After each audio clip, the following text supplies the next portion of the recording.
संसद के अंदर खड़े होकर जब उत्तर प्रदेश के पूर्व मुख्यमंत्री व कन्नौज के सांसद अखिलेश यादव ये बता रहे थे कि बीजेपी किस तरीके से विपक्षी दलों के नेताओं के चरित्र को धूमिल करने के लिए, छवि को धूमिल करने के लिए मीडिया और सोशल मीडिया का इस्तेमाल करती है, तब संसद के अंदर बैठे विपक्ष के हर एक सांसद लोकसभा में इस बात का समर्थन कर रहे थे। समर्थन इस बात का कि बीजेपी ये जानती है कि किस तरीके से अपने विरोधियों के छवि को धूमिल करना है, किस तरीके से नैरेटिव सेट करना है और किस नैरेटिव के आधार पर चुनाव लड़ना है।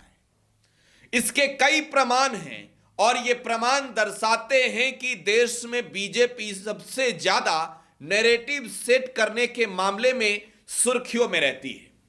कई दफे तो आपने भी सुना ही होगा जब इस बात को लेकर चर्चा होती है कि भाई ये बीजेपी के आईटी सेल वालों का कारनामा है, तो वो कारनामा क्या होता है, नेताओं की छवि को किस तरीके से परोसना है, पेड प्रमोशन करके बीजेपी वाले इस बात को बड़ा बखूबी समझते हैं।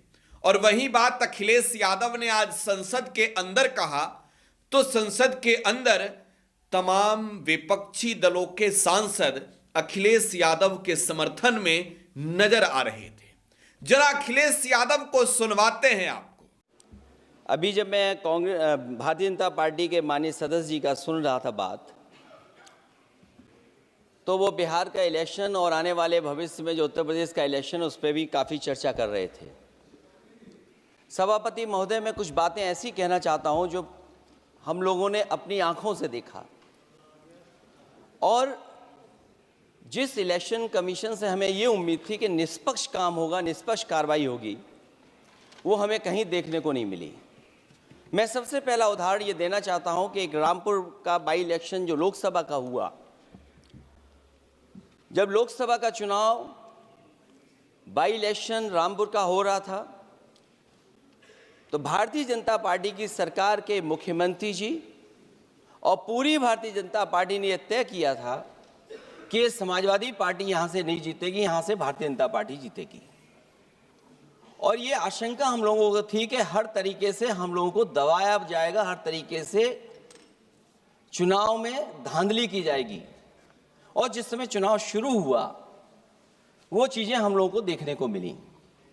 सभापति महोदय, वोटिंग के दिन, जिस दिन वोट पड़ रहा था, उस दिन हम लोगों ने देखा कि किस तरीके से पुलिस और पूरा प्रशासन इस बात पे लगा हुआ था कि कोई भी वोटर घर से न निकले।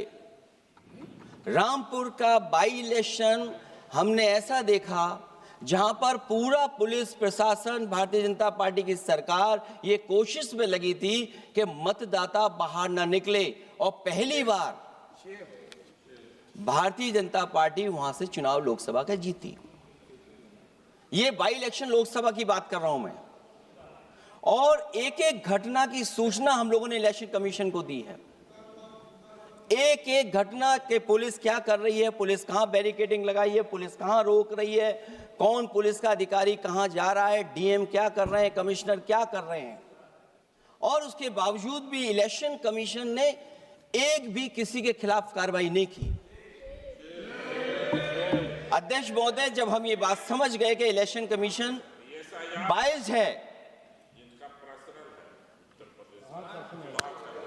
अध्यक्ष महोदय, ये जो नए नए लोग इधर से उधर खिसक गए हैं, या ना बोले तो अच्छा ही है। एक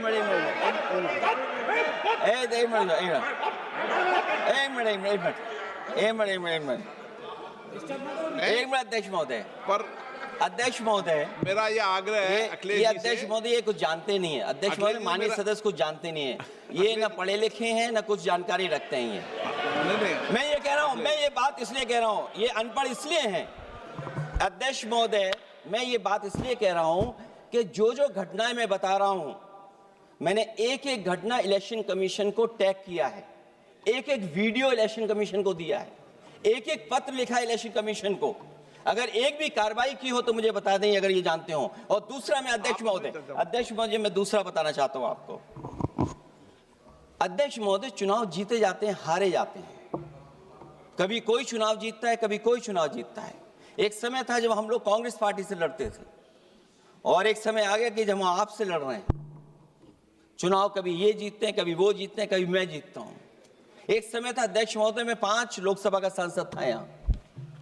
इस बार हम लोग भारतीय जनता पार्टी को दूसरे नंबर करके सबसे 1 नंबर पे समाजवादी पार्टी आई। और अध्यक्ष महोदय, ये जहां से आपने कम्युनल पॉलिटिक्स शुरू की थी, जहां से आपने कम्युनल माहौल बनाया था देश में, उस अयोध्या से अगर कोई जीता है तो हमारे समाजवादी पार्टी के अवधेश जी जीत करके आए हैं। ये चुनाव जीते जाते हैं, हारे जाते हैं, लेकिन जिस संस्था की जिम्मेदारी है निष्पक्ष रहना, वो आखिरकार संस्था निष्पक्ष क्यों नहीं है, सवाल ये है। और सवाल मैं यहां से उठाता हूं बाई इलेक्शन का। मैं 3 बाई इलेक्शन का उदाहरण देना चाहता हूं आपसे अध्यक्ष महोदय। नहीं, बाई इलेक्शन पर चर्चा नहीं हो रही। नहीं, मैं नहीं, जब तक आप अध्यक्ष महोदय चीज जानोगे नहीं, अगर मैं एग्जांपल नहीं दूंगा कि इलेक्शन कमीशन क्या कर रहा है, तो अब मैं रिफॉर्म क्या मांग करूंगा। अध्यक्ष महोदय, जब तक मैं घटना नहीं बताऊंगा, मैं पहला बाई इलेक्शन बताना चाहता हूं। ओके, मानिए आपका नंबर आ गया। अगर आप रिफॉर्म पे बात कर रहे हैं तो आपको घटनाएं क्या हुई वो बात तो करनी पड़ेगी।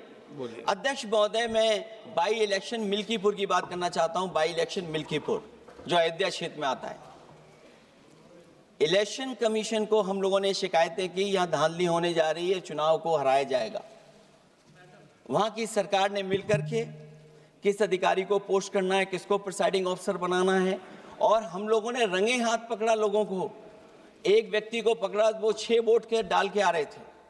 एक व्यक्ति को पकड़ा जो दूसरी विधानसभा से थे। एक मंत्री जी भाग गए जो हजारों लोगों को लेकर के उस विधानसभा में आए हुए थे। तो ये बातें मैं इसलिए बता रहा हूं कि अगर हमें रिफॉर्म करना है तो रिफॉर्म तभी संभव है जब हमारा इलेक्शन कमीशन निष्पक्ष होगा। इसलिए अध्यक्ष महोदय, मैं कांग्रेस पार्टी के सुझाव से सहमत हूं कि पहला सुझाव उन्होंने दिया है, और हम समाजवादी पार्टी के लोग भी ये मानते हैं कि जो इलेक्शन कमीशन के अपॉइंटमेंट का जो तरीका है वो तरीका बदला जाए। वो कम से कम ऐसा हो, पारदर्शी हो, निष्पक्ष हो, दिखे कि हमारी भी कुछ भागीदारी है। क्योंकि जो व्यवस्था पहले थी उस व्यवस्था को अगर बदलने का काम किसी ने किया तो भारतीय जनता पार्टी ने किया है। इस व्यवस्था को बदलने का जो सुझाव कांग्रेस पार्टी की तरफ से है उस सुझाव से हम सहमत हैं। दूसरा सुझाव जो कांग्रेस पार्टी ने दिया है, थोड़े दिनों बाद सुधार आया है कांग्रेस में, इसके लिए हम उनको धन्यवाद और बधाई देते हैं।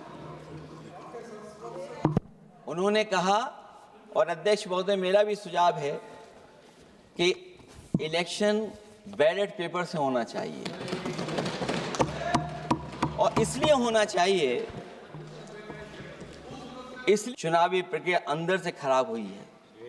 और ये उदाहरण इसलिए मैं देना चाहता था बाई इलेक्शंस के और लोकसभा के इलेक्शन का, क्योंकि जिस तरह की शिकायतें की गई थी अध्यक्ष महोदय, एक भी शिकायत पे कार्रवाई नहीं हुई। एक और मैं उदाहरण देना चाहता हूं, फर्रुखाबाद का चुनाव लोकसभा का, हालांकि और लोकसभा के चुनाव को मैं नहीं कहूंगा, लेकिन फर्रुखाबाद का लोकसभा का चुनाव जो पिछली बार 2024 में बड़े करीब से मैंने देखा।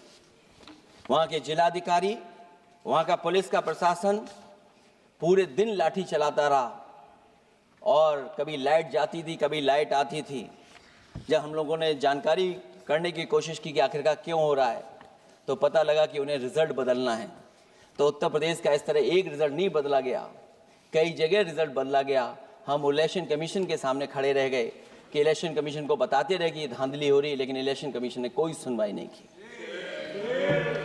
ये केवल लोकसभा में नहीं, मैं फिर लौट करके आता हूं, जितने भी बाई इलेक्शन हुए हैं वहां पर वोट चोरी अध्यक्ष नहीं हुई, वोट डकैती हुई है। और मैं फिर कहता हूं, जहां जहां आप लोग जीते हो बाई इलेक्शन में, अभी 27 भी आने वाला है, अगर एक भी लोग वो जो विधानसभा आप जीत करके दिखा देना, मैं on the floor of house कह रहा हूं अध्यक्ष महोदय, अगर निष्पक्ष चुनाव होगा तो एक भी भारतीय जनता पार्टी वहां पर सीट नहीं जीतने वाली है। दूसरा कि जो समय समय पर पैसा आ जाता है अकाउंट में, ये लोकतंत्र को सबसे ज्यादा कमजोर कर रहा है। 10,000 बिहार में बांट दिए। अभी सुना है कि बहुत सारी महिलाओं ने कई जिलों में आंदोलन किया है, वो 10,000 के वादे से मुकर रहे हैं लोग।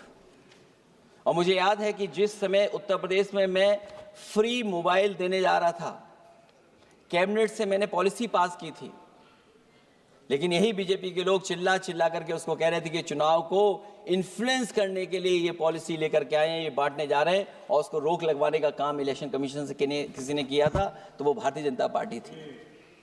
तो एक तरफ तो अपना पैसा दे रहे हैं आप, दूसरी तरफ कोई जनता के लिए अगर कोई पॉलिसी लेकर के आ रहा है उसको रोकना चाहते हैं। ये भेदभाव अगर किसी ने देखा है तो हम लोगों ने देखा है। फिर तीसरा, हम चाहते हैं कि मीडिया का जो रोल है चुनाव में, कुछ बात हम लोगों को समझ में नहीं आती। हमारे जो गरीब मतदाता हैं वो कभी कभी अध्यक्ष महोदय हमसे पूछते हैं कि आप तो टीवी पे आते हैं और चले जाते हैं, कुछ लोग टीवी पे आते हैं फिर जाते ही नहीं हैं, ये कारण क्या है? अगर इलेक्शन के समय पर हम पॉलिटिकल पार्टीज को स्पेस अगर बराबर नहीं मिलेगा तो शायद चुनाव निष्पक्ष नहीं होंगे। इसलिए अध्यक्ष महोदय, आपके माध्यम से मेरा सुझाव ये भी है कि चाहे वो प्राइवेट हो चाहे सरकारी हो, मीडिया में बराबर का कहीं ना कहीं हम लोगों को भी स्पेस मिलना चाहिए। इधर एक नई चीज है, नया जमाना है, तो नई चीज है सोशल मीडिया। पहली बार देखने को मिल रहा है कि जहां पर इमेज बनाने के लिए पैसा नहीं खर्च किया जा रहा अध्यक्ष महोदय, दूसरे की इमेज कैसे खराब की जाए उसके लिए पैसा खर्च किया जाता है।